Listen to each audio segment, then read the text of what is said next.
6, 7, 8, 9, 10, 11, 12, 13, 14, 15, 16, 17, 18, 19, 20, 21, 22, 23, 24, 25. Let's go! پیامبر! بسیار شیما داره. این است تماشا کنن.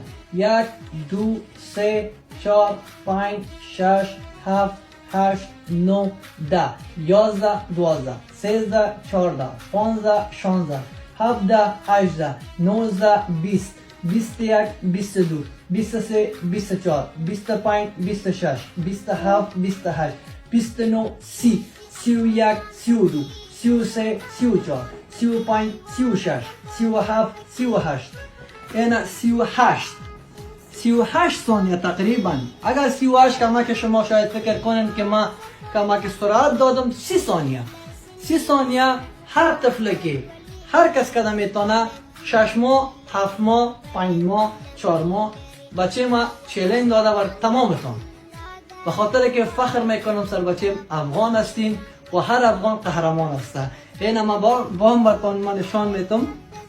اینا تو ها بچه بگی سعی کنن 1 2 3 4 5 6 7 8 9 10 11 12 13 14 15 16 17 18 19 20 21 22 23 24 25 26 27 28 29 30 31 32 33 34 35 36 38.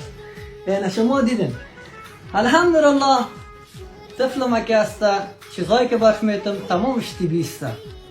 کوشش کنین اگر شما شیر پودری میتن کوشش کنین که کم کم سبزیجات براکولی و کم کم میوه‌جات که ما چه قسم که ما برنامه ریزی کردیم برای طفلایی که میخوایی که اگر دستشان شیما پیدا کنه و با قوت باشه و وزن بگیره، چیزی که براتون میگم عملی کنن انشالله یک نتیجه خوب میگیرن.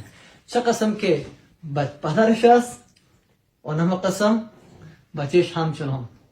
دیگه اگر چه سوال بیادر در خدمت وقت خوش لداد.